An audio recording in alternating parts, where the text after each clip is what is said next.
എന്താ ഒന്നും മിണ്ടാത്തത്? ആകെ ഡിപ്രസ്ഡ് ആണല്ലോ. മടുത്തു. ഒരു ജോലിയും കിട്ടുന്നില്ല. 50,000 രൂപയാണ് അത്രേ ഒരു ജോലി തരാൻ. അത്രയും കാശ് കയ്യിലുണ്ടെങ്കിൽ ആർക്കാ ജോലിയുടെ ആവശ്യം? നിന്റെന്ന് വാങ്ങിച്ച കടം തന്നെ തിരിച്ചു തരാൻ നിവൃത്തിയില്ല. സാരില്ല, വലിയ ജോലിയൊക്കെ കിട്ടി ധാരാളം പണമൊക്കെ ആവുമ്പോ എല്ലാം പലിശയും ചേർത്ത് ഞാൻ വാങ്ങിച്ചോളാം. നടക്കുന്ന കാര്യം പോലും പറ. ഞാൻ എന്തൊക്കെയാ നേർന്നിരിക്കുന്നതെന്നറിയോ? പക്ഷേ വലിയ ആളാവുമ്പോ ഈ പാവപ്പെട്ട ചായക്കടക്കാരി മറന്നു കളയരുത്. ശേഖർ,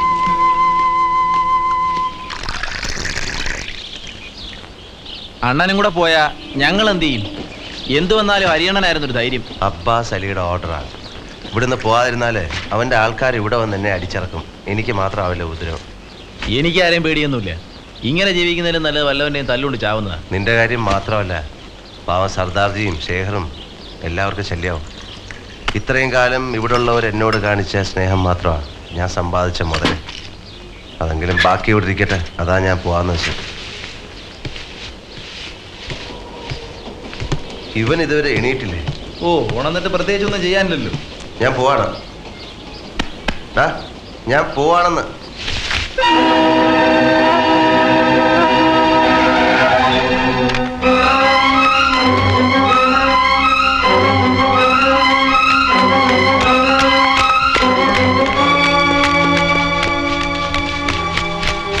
എന്തു പറ്റി ശേഖരന്? കുഴപ്പമൊന്നുമില്ല. ഇന്റൻസീവ് കെയർ യൂണിറ്റിൽ അഡ്മിറ്റ് ചെയ്തിരിക്കുക. നാളെ കാണാൻ ഒക്കുമെന്ന് ഡോക്ടർ പറഞ്ഞു. ഇവിടെ നിന്നിട്ട് കാര്യമൊന്നുമില്ല. എന്താ അവനിത് ചെയ്യാൻ? മടുത്ത് കാണും. എല്ലാം സഹിക്കുന്നതിനും ഒരു അതിരില്ലേ? കുഞ്ഞുനാൾ തൊട്ടേ ഞാൻ കാണുന്നതാ, ബോംബെയുടെ ഏത് മുക്കിനും മൂലയിലും ഉണ്ട് റൗഡി. അവന്മാർക്ക് റാമോളി ജീവിക്കാനാ ഇവിടെ ഉള്ളവരുടെ വിധി. അബ്ബാസ് അലി അല്ലെങ്കിൽ അവനെ പോലെ വേറൊരു തൊട്ടി. ഇതാ ഞാൻ പറഞ്ഞത്. ഇങ്ങനെ പേടിച്ചോടാൻ തുടങ്ങിയാലേ ബോംബെ മുഴുവൻ കിടന്ന് ഓടാനേ സമയം കാണും. വാചകം അടിക്കാൻ എല്ലാവരും ഉണ്ട്. ഞാൻ എന്തും ചെയ്യാൻ തയ്യാറാണ്. തല്ലുകൊണ്ട് ചാവുന്നതിന് പട്ടിണി കിടന്ന് ചാവുന്നതിനെക്കാട്ടിലും അന്തസ്സുണ്ട്. നീയൊക്കെ എൻ്റെ കൂടെ നിൽക്കാം. ആരില്ലെങ്കിലും ഞാൻ നിൽക്കാം. ചുമ്മാ അതും ഇതും പറഞ്ഞിട്ട് കാര്യമില്ല. കാശുണ്ടാക്കാനുള്ള വല്ല പണിയും തുടങ്ങണം. എന്ത് പണി? ചുരുങ്ങിയ ചെലവിൽ 10 കാശുണ്ടാക്കാനുള്ള വഴി ഞാൻ കണ്ടിട്ടുണ്ട്. ചാരായം വാറ്റാനോ? അല്ല, കുടിക്കാൻ. സാധനം ഉണ്ടാക്കി തന്നാ മതി, കൊണ്ടുപോയി കച്ചവടമാക്കി കാശുണ്ടാക്കി തരുന്നതായാലും ഞാൻ ഏറ്റു. പോലീസ് പിടിച്ചാലോ? അബ്ബാസ് അലിയും പോലീസും ശാപ്പാടും എല്ലാം കൂടെ നടക്കില്ല. റെഡി ആണെങ്കിൽ പറ, തുടങ്ങാനുള്ള കാശ് ഞാൻ ഒപ്പിക്കാം. ഏയ്, അത് വേണ്ട. വല്ല കള്ളക്കടത്തും. എന്തോന്ന് എടുത്തു വെച്ച് കടത്തും? കള്ളക്കടത്തും. നീ പറഞ്ഞ തന്നെ മതി. ചാരായെങ്കിൽ ചാരായം.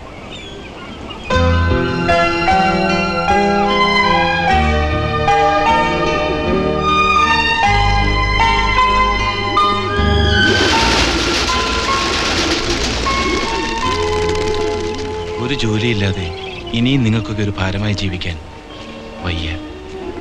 വീട്ടിലെ സ്ഥിതിയാണെങ്കിൽ വളരെ കഷ്ടമാണ്. പാവം എൻ്റെ അമ്മ തൂത്തുവാരിയും പാത്രം മുറിയും പഠിപ്പിച്ചതാ മോനെ ഒരു എഞ്ചിനീയർ ആക്കാൻ. താൻ മരിച്ചാൽ അത് മാറുവോടോ? ഗോവിന്ദൻകുട്ടി തന്നോട് വഴക്കിടുന്നതിൻ്റെ കാര്യം എനിക്കിപ്പം മനസ്സിലായി. ഗതി കെട്ടാലും ഉടുപ്പൊലയുന്ന പണി ചെയ്യാൻ തനിക്ക് മടിയാണ്. ദുരഭിമാനം. മോഹിച്ച ജോലി കിട്ടിയില്ലെങ്കിൽ ജീവിക്കാൻ വേണ്ടി മറ്റൊന്ന് കണ്ടെത്തണം. ചീപ്പ് മാനുവൽ ലേബർ ആണെങ്കിലും. ഞാൻ എന്തും ചെയ്യാം. എങ്കിൽ ജോലി ഞാൻ തരാം. ഡിഗ്രിയും സർട്ടിഫിക്കറ്റും ഒന്നും ആവശ്യമില്ല. പക്ഷെ കോട്ട് സൂട്ടും ഒന്നും ഇടാൻ പറ്റില്ല.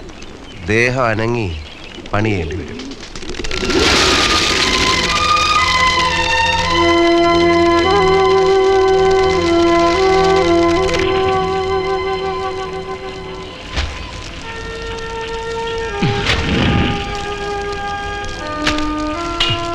എന്താ ഇത്? ഇനി ഇതായിട്ട് എന്തിനാ ബാക്കി? നിന്റെ അമ്മ തൂത്തും തുടച്ചും കഷ്ടപ്പെട്ടത് ഈ സർട്ടിഫിക്കറ്റിന് വേണ്ടിയല്ലേ? പഠിച്ചതെന്തെങ്കിലും ഉപകരിക്കും. എത്ര കന്നാസ് റെഡി ആയിടേ? 3 കന്നാസ് റെഡി. 3 എണ്ണോ? വെളുപ്പാങ്കാലം തുടങ്ങിയല്ലേ? ഇത്രയാണല്ലോ. ഇവിടെ കിടന്ന് തല്ലുകൂടാനാണ് പരിപാടിയെങ്കിൽ ഞാനിതെല്ലാം പൂട്ടിക്കെട്ടി എൻ്റെ പാട്ടിന് പോകും. മാട്ടുങ്കയിലൊക്കെ ഉള്ള നാരങ്ങ റെഡിയാ. നീ എടുത്ത് വണ്ടി കയറ്റ.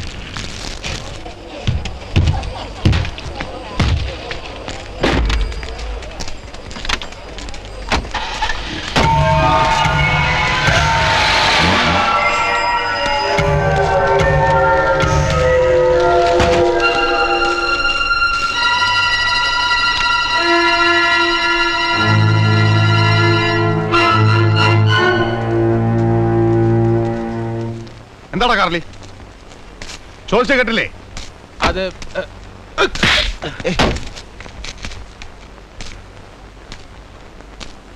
ഞങ്ങളറിയാതെ പുതിയ കച്ചവടമൊക്കെ തുടങ്ങിയിരിക്കാനല്ലടാ. നീയാണോ ഇവരുടെ പുതിയ നേതാവ്? എത്ര നാളാണ് ഇത് തുടങ്ങിയിട്ട്? എത്ര കാശുണ്ടാക്കിയടാ? എന്താടാ വായന നാക്കില്ലേ? ആരൊക്കെടാ നിന്റെ ചിങ്കിടികള്? പറയടാ, പറയടാ, പറയാൻ പറയടാ പട്ടി.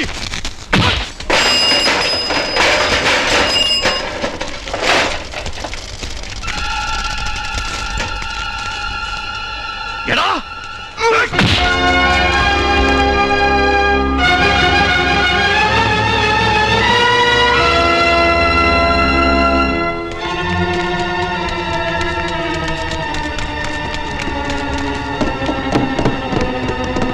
നീ എന്താ കുട്ടി കാട്ടിയത്? മനുഷ്യനെ മനസമാധാനത്തോടെ ജീവിക്കാൻ സമ്മതിക്കില്ലേ? അബ്ബാസ് അലിയുടെ ആളെ അടിച്ചവങ്ങളെ യാരെയെങ്കിൽ ഉയരോടെ വിട്ടതല്ലേ? അയാൾ അറിഞ്ഞാ പിന്നെ ഇവിടെ ചോര കളമായിരിക്കും. झगड़ा करने से पहले ये भी सोचना था कि दूसरों को भी तकलीफ होगी. അബ്ബാസ് ഇവിടെ വന്നിറങ്ങിയ നിങ്ങളെ മാത്രമല്ല ഞങ്ങളെ വെച്ചേക്കില്ല. എത്ര നാൾ അവന്മാരുടെ തല്ലുകൊണ്ട് ഇങ്ങനെ ജീവിക്കും?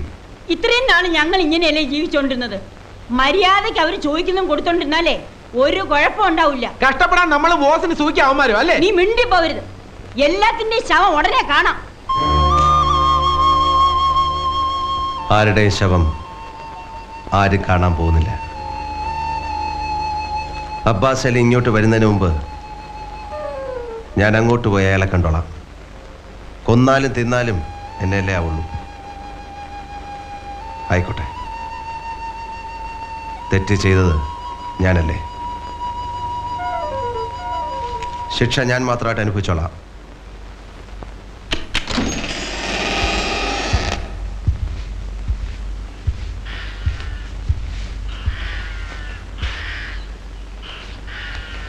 क्या अब्बास हैं? यहीं ठहरो साहब, कोई मिलने को आया है?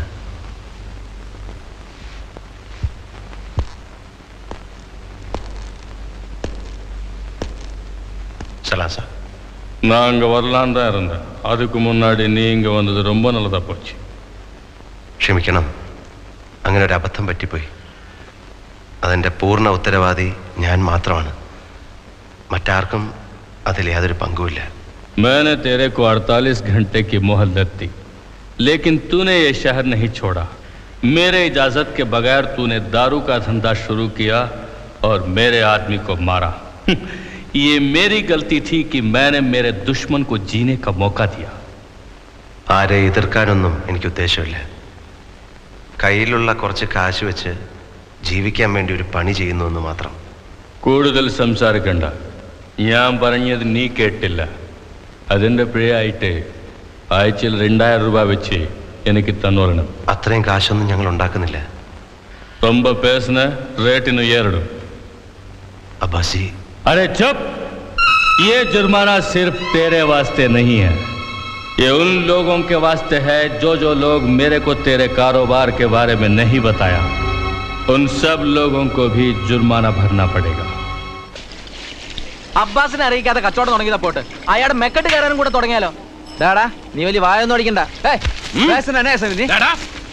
അവന്റെ ദേഹത്തോടരുത്, അടിച്ചതിന്റെ ചെവിക്കുനിരിച്ചോളെ. വിടുശേഖരേ, നിങ്ങൾ എന്നെ ചൊല്ലി തകരാറൊന്നും വേണ്ട. അബ്ബാസിന് 2000 രൂപ കൊടുക്കാൻ പറ്റില്ല, അത്രയല്ലേ ഉള്ളൂ? അത്രേ ഉള്ളൂ. പിന്നെ എത്ര കൊടുക്കാം? 500 രൂപ താൻ കൊടുത്തിട്ടുണ്ടോ? അത് കൊടുത്താൽ മതി. അതിന് അബ്ബാസ് സമ്മതിക്കണ്ടേ? ഞാൻ സമ്മതിപ്പിച്ചോളാം. ഗണപതി പൂജയുടെ അന്ന് കാശ് കൊടുക്കാമെന്നാണ് ഞാൻ ഏറ്റിരിക്കുന്നത്. നിങ്ങൾ കാശ് എൻ്റെ കയ്യിൽ തന്നാൽ മതി. സമ്മതിച്ചില്ലെങ്കിൽ പിന്നെ ഞാൻ ഈ തെരുവിലേക്ക് വരില്ല. പോരെ?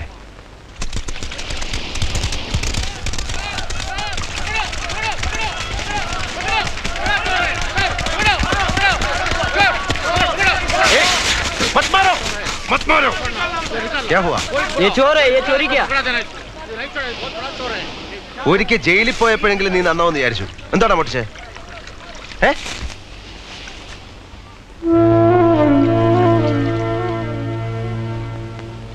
5 ദിവസമായി ആഹാരം കഴിച്ചിട്ട് നിവൃത്തിയില്ലാഞ്ഞിട്ടാ.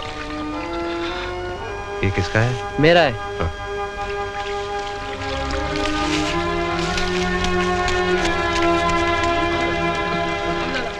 അങ്ങോട്ട് വന്ന നിങ്ങൾ കേട്ടില്ലെന്നറിയാം. കിടന്നിരുന്ന പുര വരെ വിട്ടിട്ടാണ് ദുബായി പോവാൻ ഞാനിവിടെ വന്ന് പണം മുഴുവൻ വാങ്ങി അവരെന്നെ പറ്റിച്ചു. എന്റെ കത്തും പണം സ്വപ്നം കണ്ട് പട്ടണി ഇളക്കുന്നൊരു കുടുംബമുണ്ട് നാട്ടില്.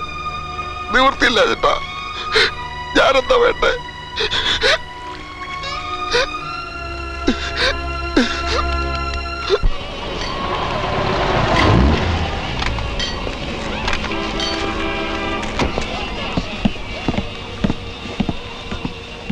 How are you, Lali? Bye.